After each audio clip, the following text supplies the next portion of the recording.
Bonjour mesdames et messieurs, Radio Jojo à l'appareil. Aujourd'hui, chronique littéraire. Alors pourquoi faire une lecture de ces rapports, de ces 3 rapports que sont l'activité hospitalière 2020 à domicile, un focus Covid et celle en médecine, chirurgie, obstétrique et odontologie. Tout simplement parce que vous le savez, effectivement, on a une grosse activité médiatique, politique et je dirais même sociétale et sociale autour de l'hôpital depuis 2 ans avec la crise du Covid-19.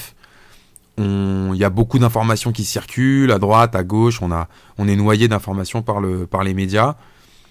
Bon, la TIH, c'est l'information officielle du gouvernement. Donc encore une fois, c'est très intéressant de voir ce qui va sortir des chiffres officiels par rapport à ce qu'on nous a expliqué pendant toute cette période. Et donc c'est très intéressant de lire les petits rapports qui sont en plus des rapports assez rapides à lire.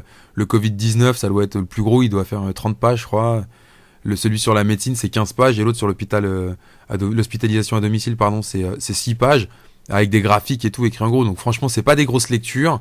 On peut se permettre de se les lire rapidos, d'en faire une petite vidéo qui nous permettra d'alimenter la réflexion générale sur le traitement de cette crise sanitaire et de voir à quel niveau nos dirigeants sont dans le souci d'honnêteté et de transparence ou dans l'instrumentalisation. Pour ceux qui ont vu déjà d'autres vidéos sur cette chaîne, et notamment celle sur le rapport Pittet, qui est du même acabit, donc un document officiel demandé par Macron directement, c'est effectivement un sentiment assez clair que il y a eu une grosse, il y a même toujours encore une grosse instrumentalisation assez violente envers le peuple de la part du pouvoir de cette crise sanitaire pour au moins d'un point de vue objectif, au moins augmenter le contrôle des gens. Le pass sanitaire étant en première ligne dans ce contrôle-là. Voilà, donc on va voir à quel niveau, grâce à ce rapport statistique, à quel niveau on est d'honnêteté du côté du gouvernement dans la gestion de cette crise. Ça va nous donner d'autres éléments. Et je vous renvoie, pour ceux qui ne l'auraient pas vu et qui regarderont cette vidéo, bien sûr, à la vidéo de ma préparation sur le rapport Pittet, qui est un autre document officiel et qui en disait déjà beaucoup. Alors l'ATIH, c'est quoi? C'est qui? Donc c'est l'Agence technique de l'information sur l'hospitalisation. En gros, c'est un pôle d'expertise, comme ils se définissent eux-mêmes. Vous aurez la page sous les yeux. Ça a été créé en 2000. Et en gros, l'agence, elle est chargée de la collecte, hébergement et analyse des données des établissements de santé, activités, coûts, organisation, qualité de soins, finances, RH, voilà.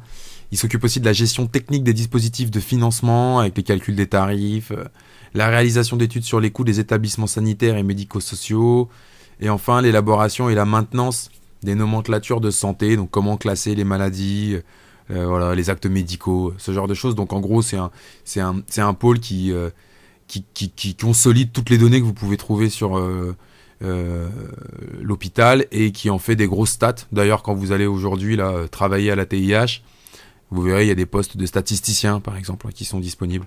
Voilà. Les missions de la TIH, coder l'information hospitalière, en grand 1, recueillir l'information hospitalière, en grand 2, ensuite analyser l'information hospitalière, et puis la restituer, en grand 4, et enfin en 5, diffuser l'information hospitalière. Donc ceux qui s'intéressent, vous pourrez aller sur le site internet. Moi, c'est quelque chose de sérieux, c'est dirigé par l'État, c'est un établissement public de l'État, caractère administratif, sous la tutelle du ministre de la Santé. Donc c'est pas un truc de merde, c'est un truc officiel. Donc voilà, c'est à peu près ce qu'on peut en dire. Et ils donnent des accès aux données.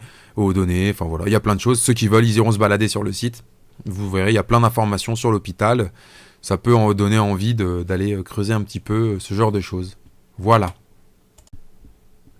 Un point pour compléter ce premier commentaire et cette présentation, c'est aussi intéressant de prendre les chiffres officiels. Parce que, comme je l'ai dit, il y a eu beaucoup de points de vue qui ont été échangés. On sait que les tests PCR sont pas toujours super fiables. Et rentrer dans ces polémiques-là, quelque part, c'est pas que c'est contre-productif, parce que ça nécessiterait d'être éclairci. Mais quelque part, c'est pas non plus hyper intéressant. Et en prenant les données officielles, on se met derrière le paravent du gouvernement. Et on ne peut plus, et on ne peut pas nous qualifier de complotistes. On peut pas nous dire que c'est parce qu'on croit pas au test PCR, ou c'est parce qu'on croit pas à l'efficacité du vaccin, ou non, ou on croit pas que la maladie existe carrément, ce genre de bêtises. Non, nous ici on essaie de comprendre. Donc on sait bien que les statistiques officielles, elles sont pas toujours le reflet parfait de la réalité. Ceci étant, c'est elles qui vont rester dans le temps. C'est ces statistiques-là qui vont être utilisées peut-être dans 100 ans pour faire des livres d'histoire sur le traitement de cette crise sanitaire. Et donc, je considère qu'effectivement, c'est les données les plus solides et les moins polémiques, qui permettent de tirer une analyse la plus consensuelle qui sont à utiliser. Donc, on les prend et on va voir ce qu'elles nous disent. Si on prend ce qui s'est passé sur l'année 2020 en médecine, chirurgie, obstétrique, donc c'est les établissements MCO, en gros c'est l'hôpital quoi. Je vous mets le tableau 1, évolution annuelle de l'activité. Ce qu'on voit, c'est qu'il y a eu 11 millions de patients qui ont été hospitalisés dans une unité de soins de court séjour en MCO, en France métropolitaine et en Outre-mer. Ça représente 16,5 millions de séjours hospitaliers.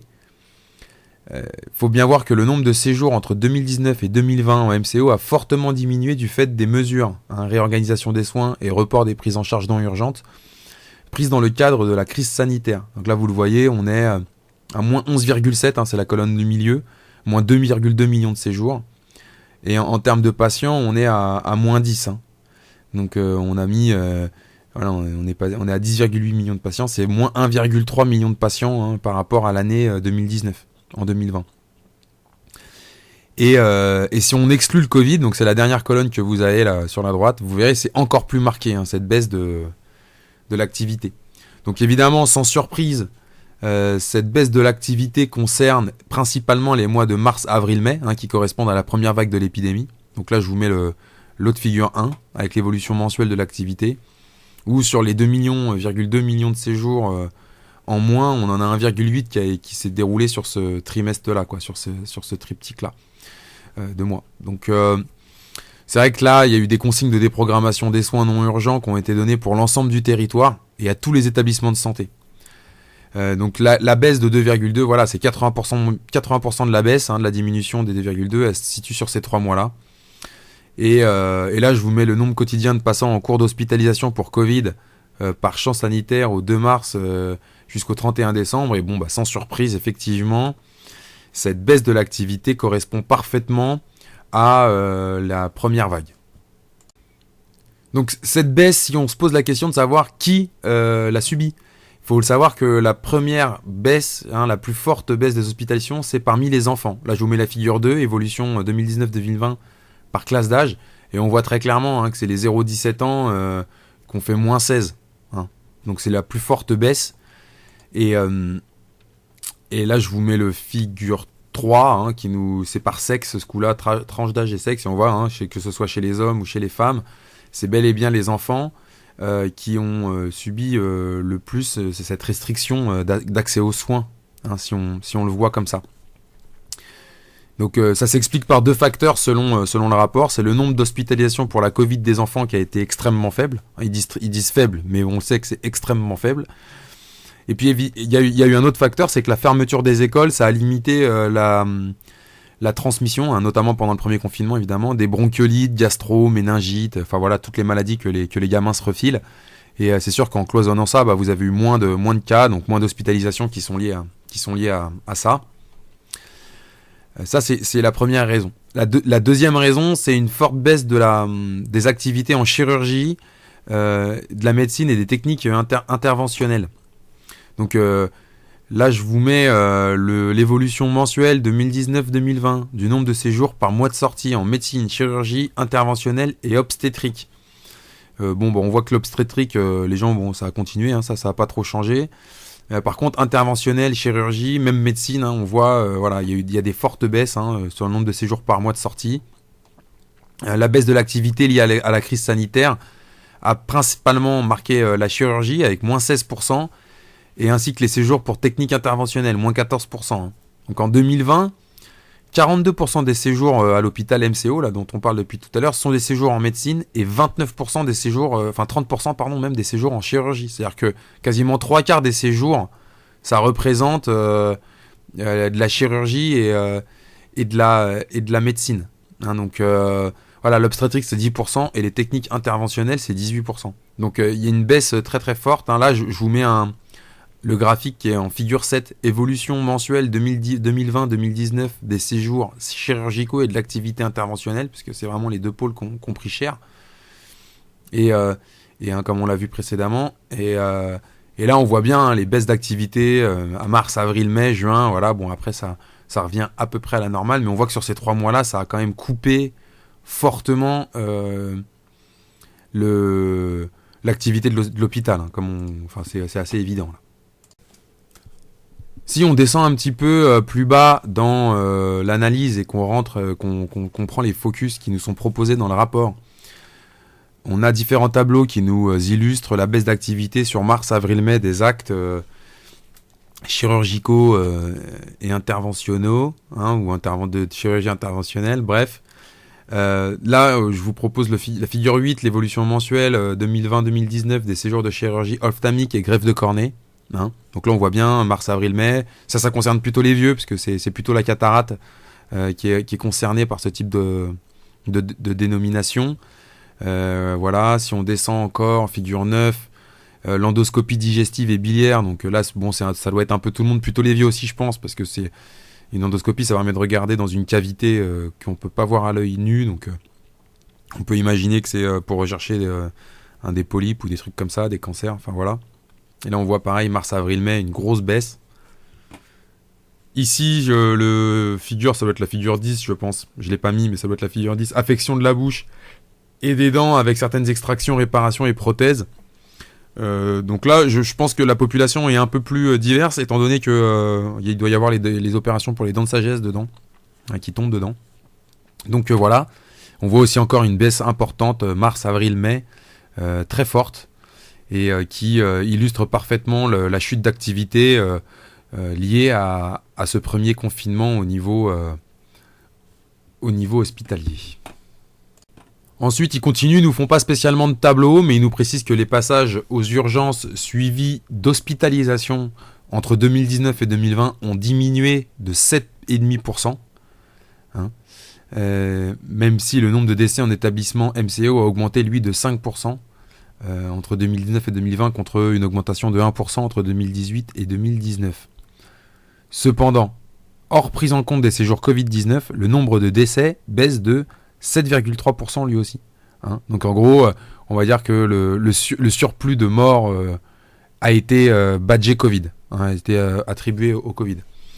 Si on regarde ce qui s'est passé pour les diabétiques, entre 2019 et 2020, le nombre de séjours à l'hôpital pour diabète baisse de 17%.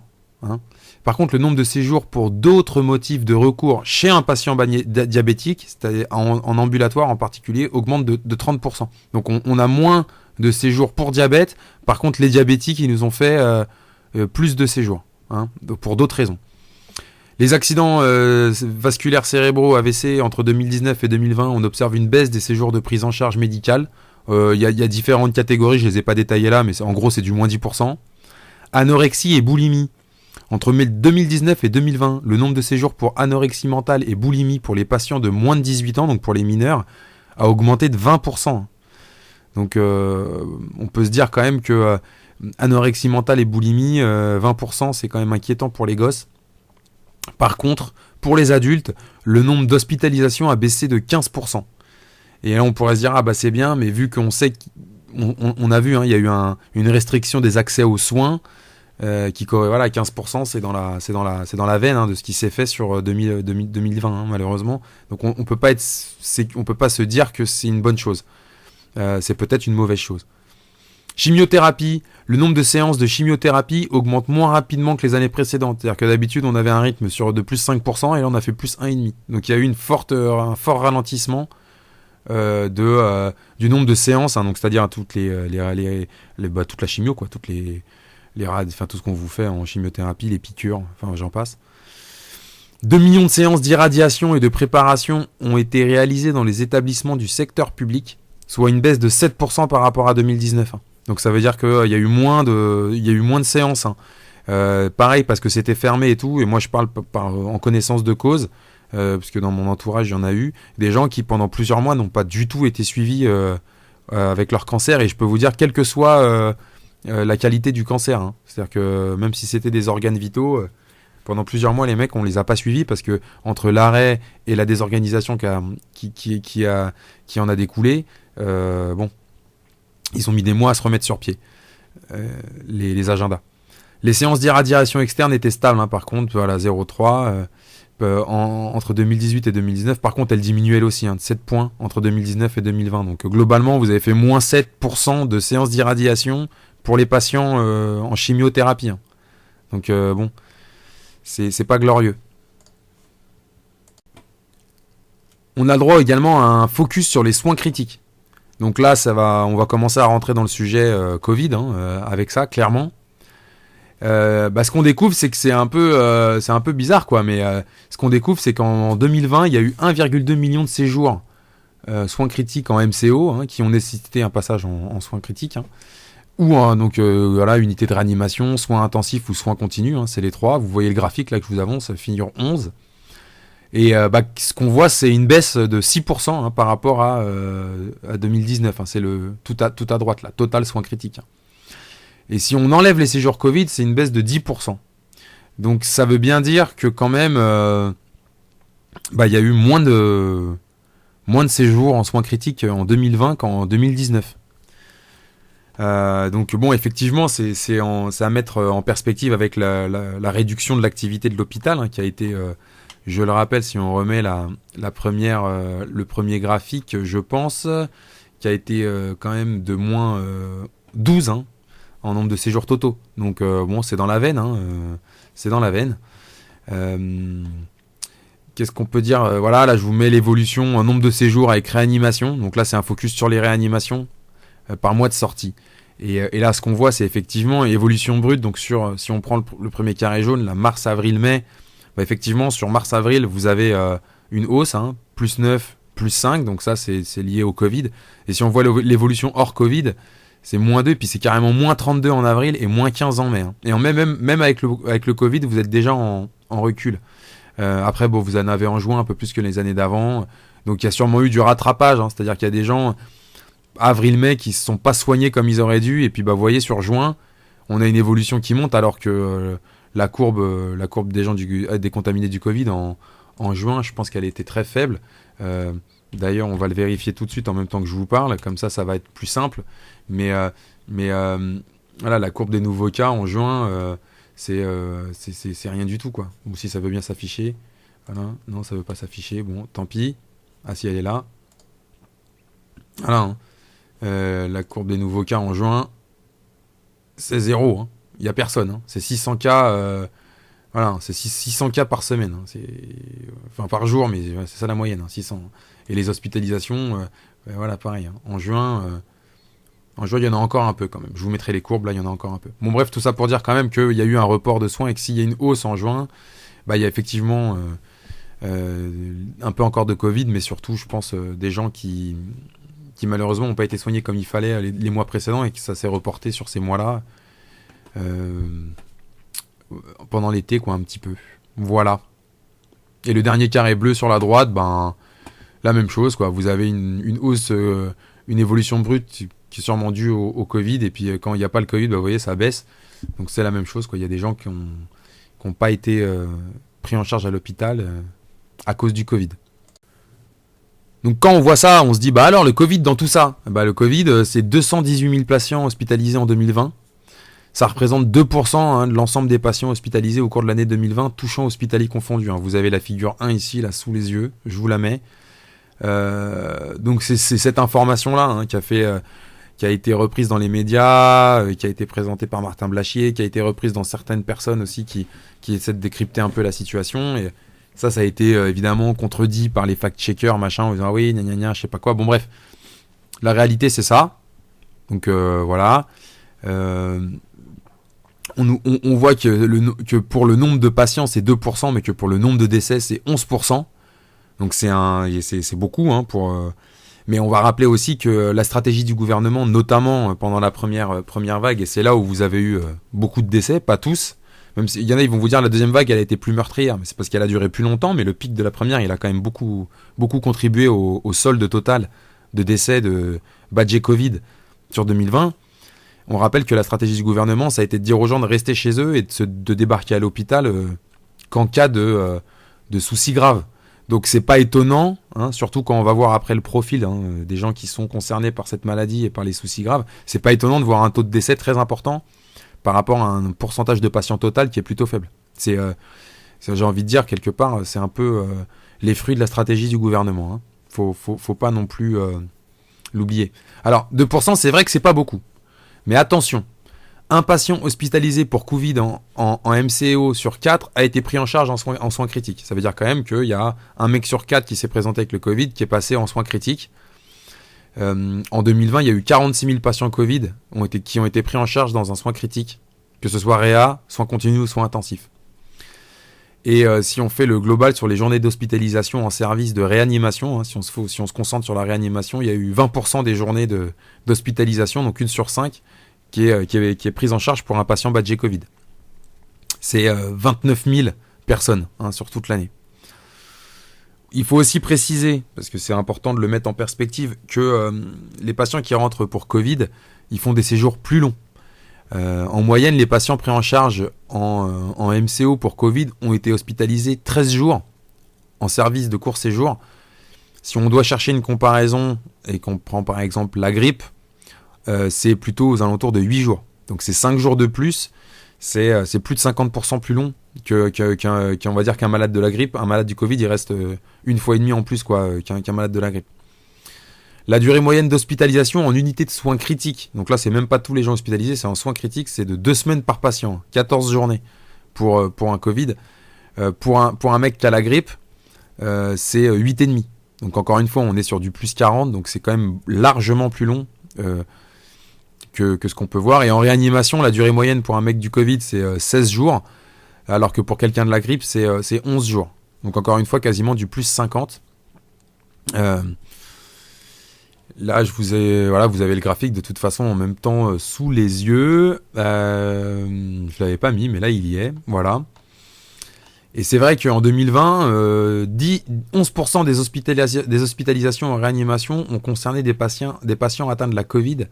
Les durées de passage ont été 2 fois plus longues que pour ces patients que pour les autres. 14 jours, 5 en moyenne en réanimation, contre 7,7 jours pour les patients non Covid.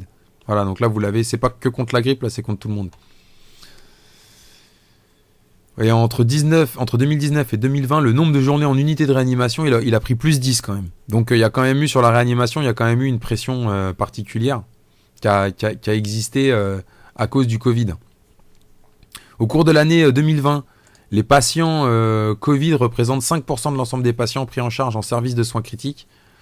En outre, 8% des journées d'hospitalisation au sein de ces unités de soins critiques ont été dédiées à la prise en charge du Covid. Voilà, donc ça c'est le tableau qu'on avait présenté déjà tout à l'heure, je pense. Ah non, c'était la figure 1, ça c'est la figure 2, pardon. Bon, voilà. Donc c'est le poids des patients en nombre de décès, en nombre de journées. Voilà, vous l'avez sous les yeux. On peut aussi rajouter le graphique que je vous présente sous les yeux, là, où vous voyez le nombre de séjours médicaux selon les groupes de planification, en fonction des 3 périodes. Donc, et on voit que tout est en recul, excepté les mecs qui ont des fièvres, infections, septicémie, VIH, tout en bas, là, vous avez c'est un tout petit positif. Et puis le gros positif, c'est évidemment la pneumologie, où on a une hausse des séjours de pneumologie qui est liée à la Covid-19. Donc en 2020, tous les groupes de planification de médecine présentent une baisse d'activité, sauf la pneumologie, qui regroupe près de 90% des séjours de médecine liés à la Covid-19. Donc voilà. Et c'est vrai que si on enlève le Covid-19 pour ces deux groupes, bah, ça devient négatif aussi. Il y a eu moins 13%, il y a eu moins 10%, voilà, en pneumologie, moins 10% en fièvre, machin. Donc bon, c'est la Covid-19 qui fait le poids qui fait augmenter ces courbes-là sur ces secteurs-là en particulier. Si on fait un focus sur le Covid, quel a été le profil des patients hospitalisés pour Covid-19 ? Donc là, je vous mets la figure 5. Vous avez le taux d'hospitalisation, c'est pour 100 000 habitants, par classe d'âge, par sexe sur 2020. Donc, voilà, en gros, 2% des personnes âgées de 80 ans et plus ont été hospitalisées pour Covid en 2020. Le taux d'hospitalisation est plus élevé chez les hommes. On est à 354 pour 100 000 habitants que chez les femmes. 301 pour 100 000 habitants. Et ce, quelle que soit la classe d'âge. Donc c'est un virus qui attaque plus les hommes. Faut l'avoir en tête. C'est un virus sexiste. 94 hommes pour 100 000 habitants ont été hospitalisés pour le Covid, contre 45 femmes. Le taux d'hospitalisation pour Covid en réanimation est 2,6 fois plus élevé pour les hommes que pour les femmes. 64 pour 100 000 versus 25 pour 100 000. Et en soins critiques et en réanimation, les taux les plus importants, vous voyez là, j'ai le graphique figure 6, c'est les hommes âgés de 75 à 79 ans. On le voit très bien, là, homme en iranien, on est largement au-dessus. C'est clairement un truc pour les hommes. Donc moi, quand on voit ça, on se dit, c'est clair que, par exemple, le vaccin, même si dans le cadre de... on va dire de cette d'AMM, de truc qui est pas complètement fini avec les expériences et tout ce que vous voulez là. On se dit si ça peut être, c'est vrai que ces gens-là, c'est une population à risque, donc pour ces gens-là par exemple, ça peut avoir du sens. Après quand on regarde les 0-4 ans là par exemple, ou les 5-9 ans et 10-14 ans, là c'est vrai que ça laisse on se pose question. En 2020, 20% des patients hospitalisés pour Covid sont décédés au cours de leur hospitalisation. Les décès ont concerné un patient hospitalisé sur 10 parmi les 60-69 ans, 1 sur 5 parmi les 70-70 ans, et 1 sur 3 parmi les 80 ans et plus. Donc là, rappel à ce que je disais tout à l'heure, mais c'est de la faute du gouvernement dû à rester chez vous, et de la gestion en EHPAD, clairement. Le taux de décès est 1,1 fois plus élevé chez les hommes que chez les femmes. Donc quand vous êtes un homme et que vous avez le Covid, que vous êtes vieux, franchement, par rapport à une femme, vous êtes mal barré. 72% des patients hospitalisés présentaient une ou plusieurs comorbidités préexistantes et associées à un risque de forme grave du Covid. Donc ça aussi, on le rappelle pas souvent, mais si vous avez le Covid, il attaque les gens qui sont déjà malades. C'est pour ça que je disais badger Covid et je parlais de la qualité des données tout à l'heure. Mais voilà, il faut bien l'avoir en tête. Quand vous êtes sain, que vous n'avez pas de maladie ni rien, le Covid qui vous fera rien. Voilà, 72% des patients qui présentaient une ou plusieurs comorbidités. C'est 3/4 des gars, quoi. Donc à un moment donné, et quand vous croisez ça avec l'âge, je veux dire, il faut remettre ça en tête. Un quart des patients hospitalisés présentaient une pathologie cardiovasculaire. Un quart des patients souffraient d'une carence en vitamine D, dénutrition, voilà, anémie. Et 15% des patients hospitalisés souffraient d'une pathologie respiratoire chronique préexistante. C'est-à-dire que par exemple, sur tous les morts qu'on a eu en 2020, il y en avait 15% des gens, ils avaient déjà des maladies respiratoires. Donc choper le Covid, pas terrible. Et 27% des femmes et 19% des hommes pris en charge en soins critiques, c'était des obèses. Donc c'est pareil, c'est un mec sur 5 en soins critiques et une femme sur 4 en soins critiques, c'est des obèses. Donc pareil, quand vous êtes tout sec et tout ça, faut pas avoir la psychose. La proportion de patients décédés au cours de leur prise en charge hospitalière pour Covid en 2020 est plus élevée dans le groupe de parcours centré sur l'hospitalisation à domicile, qui représente les groupes des patients âgés. En moyenne, c'est 85 ans. Et la plupart pris en charge en EHPAD, c'est ce que je disais tout à l'heure. 78% des patients de ce groupe. Ça veut dire que sur les gens qui sont morts, il y en a beaucoup, c'était des vieux de 85 ans, et il y en a beaucoup, ils ont été hospitalisés à domicile, c'est-à-dire en EHPAD, et ça s'est mal terminé pour beaucoup de ces gens-là. En effet, 31% des patients Covid exclusivement pris en charge en hospitalisation à domicile sont décédés au cours de leur hospitalisation. 30%. Donc c'est énorme. Et d'ailleurs, on en précisera, parce que c'est précisé dans le rapport, ils le disent tout de même, il faut rappeler que l'hospitalisation à domicile, c'est également un mode de prise en charge important pour la fin de vie. 16% des séjours en hospitalisation à domicile se termine par un décès. Donc là, il y a eu un choix qui a été fait clairement, hein. C'est-à-dire que ils ont laissé les gens en EHPAD, hospitalisation à domicile, en sachant que un mec sur 6, déjà, il termine par mourir quand il est hospitalisé à domicile. Donc là, vous avez une épidémie, vous savez qu'en plus, elle attaque les vieux spécialement, et vous avez laissé les gens à domicile. Enfin voilà, donc là aussi, il y a eu un choix qui a été fait, qui est quand même extrêmement contestable à mon sens. En 2020, plus de 9700 patients hospitalisés à domicile et diagnostiqués Covid-19 ont été pris en charge en EHPAD, soit 67% de l'ensemble des patients Covid hospitalisés à domicile. Donc c'est beaucoup de gens qui étaient en EHPAD et qui ont malheureusement, ils n'ont pas bien géré la crise. Et ça fait beaucoup de décès. Le dernier point, si on veut rigoler un peu, ce qui est rigolo, c'est que dans le rapport, il compare ça beaucoup à la grippe. Et il donne des stats. Donc là, vous avez par exemple le rapport des taux d'hospitalisation entre hommes et femmes pour Covid versus la grippe par classe d'âge. Donc là, on voit en fait en MCO, les taux d'hospitalisation sont proches. Puis en soins critiques, bon, ça monte. Et en Covid, en réanimation, ça monte. Surtout, on le voit, hein, plus vous vieillissez, plus c'est agressif. Hein, donc c'est vrai que ce qui est logique, hein, que ce soit un peu moins agressive la grippe, d'une part parce qu'il y a une vaccination qui existe déjà depuis quelques temps, donc voilà, on connaît mieux la maladie. Hein, elle a pas été, on n'a pas dit aux gens qu'on la grippe, restez chez vous. Au contraire, on leur dit ce qui est le plus logique, c'est-à-dire qu'il faut que ce soit précoce, hein, les soins. Voilà. Et puis aussi parce qu'elle est plus vieille, donc on sait qu'avec le temps, l'agressivité des virus de ce style-là s'érode. Hein. Donc c'est une bonne illustration. Hein, voilà, là je vous mets le taux de décès hospitalier pour Covid en 2020 et pour grippe en 2019, hein, par classe et d'âge et par sexe. Donc effectivement, on voit, hein, sur le Covid, très agressif chez les anciens, et en particulier les hommes, et beaucoup moins, mais quand même, quand on regarde, voilà, c'est du simple au double, c'est pas non plus totalement, on va dire, décorrélé, hein, et la grippe, ça reste quelque chose qui est un virus qui est méchant, aussi, quand on le regarde comme ça, et on s'en rend pas forcément compte, mais quand on est très vieux, effectivement, ça voilà, un homme sur 5 de plus de 95 ans qui meurt de la grippe en 2019, c'est beaucoup, quoi, hein, 20%, c'est beaucoup, voilà. Et bon, là, le Covid, c'est plus 50, donc c'était... Et si on continue, là, je vous mets le tableau des patients avec comorbidité.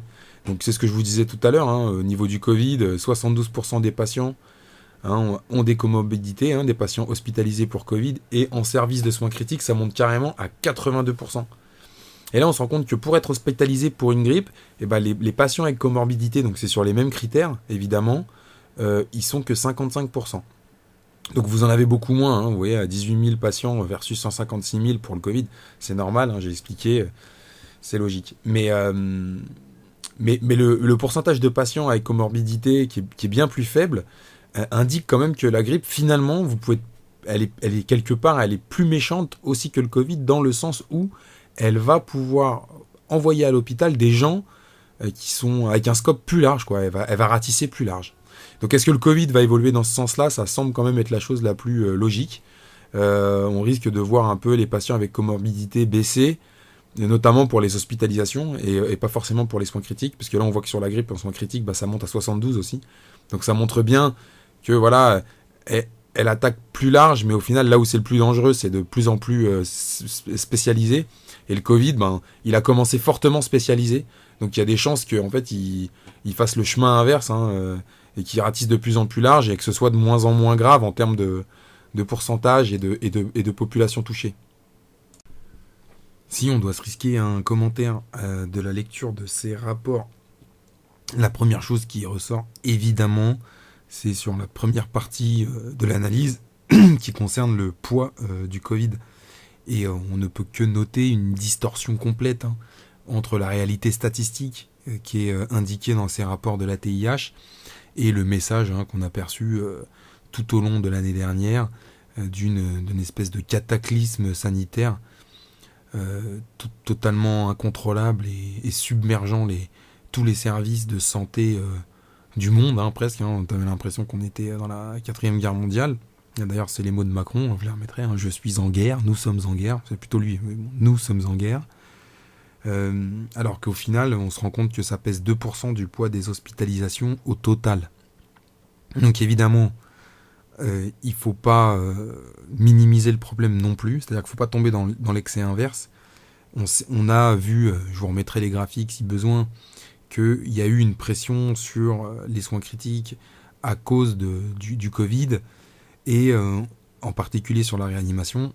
Et on a vu également que les séjours pour les gens qui étaient hospitalisés en soins critiques pour le Covid, et même en hospitalisation classique d'ailleurs, duraient bien plus longtemps que ce qu'on pouvait observer en moyenne, que ce soit contre une grippe ou hors Covid.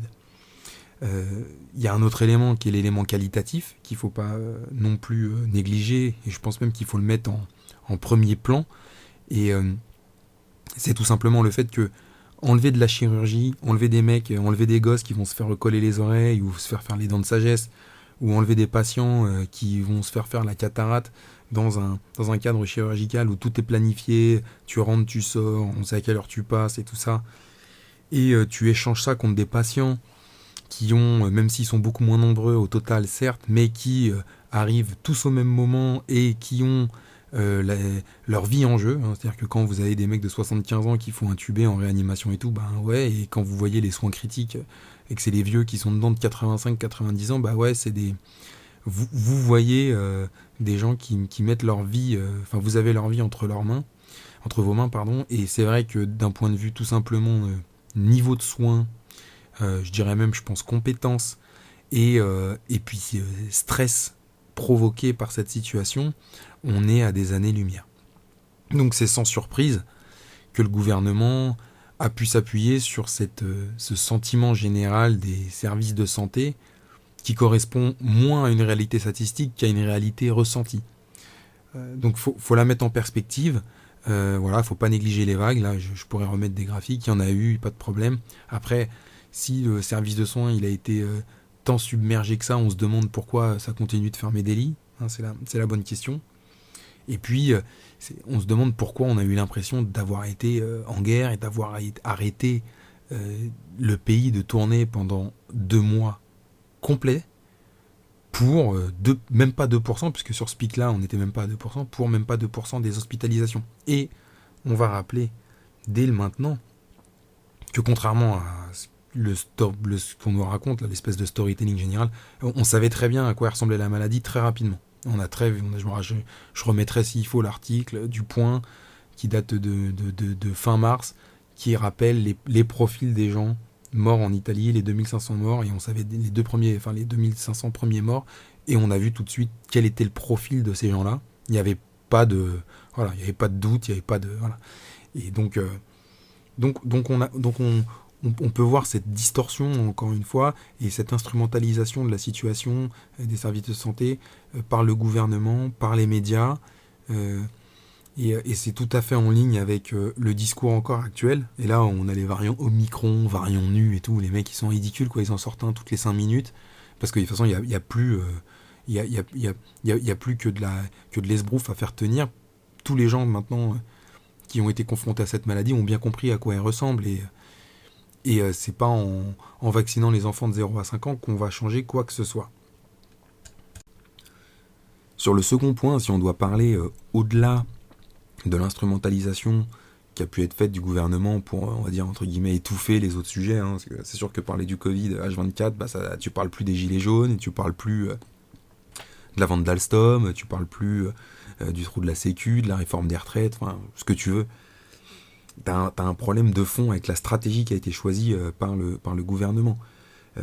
Je rappelle les points essentiels qui ressortent du rapport, pour moi en tout cas, avec ma lecture.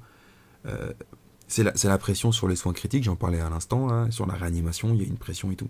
Mais je rappelle également qu'il y a eu un choix délibéré du gouvernement de cloîtrer les gens chez eux et de dire, même si vous êtes malade, restez chez vous.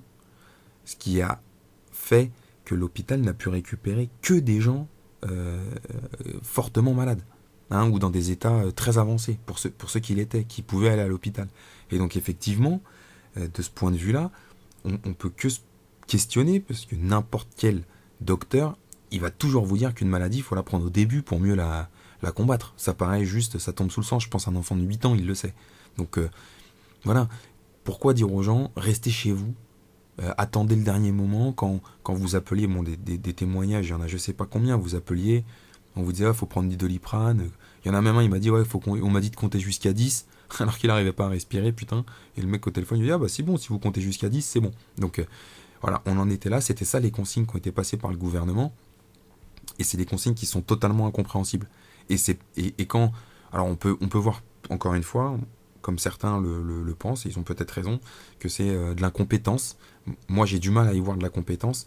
Je vois plutôt de la volonté d'instrumentaliser et de jouer avec la situation, de pas trop se poser la question. Et c'est vrai que quand on regarde ce qui s'est passé sur les vieux en hospitalisation à domicile dans les EHPAD, et qu'on voit la contribution de ces gens-là, si ma mémoire est bonne, je le dis comme ça, j'ai pas vérifié, mais je pense que c'est à peu près un tiers des morts sur 2020. Et sur la première vague, ça doit être beaucoup, c'est peut-être même plus d'un tiers. Bref, je retrouverai les articles, mais on se dit comment ils ont pu en arriver là à cette stratégie-là pour cette population-là, en sachant dès le départ que c'était eux qui étaient visés par le virus. Des gens qui sont vieux et qui ont des comorbidités, qui ont déjà développé d'autres maladies. C'est totalement incompréhensible. Si on se met dans la peau, on se dit, si on se met dans la peau des gens qui disent, ils nous protègent, ils essaient de trouver une solution, la seule solution qu'on a en face, c'est, ils sont incompétents.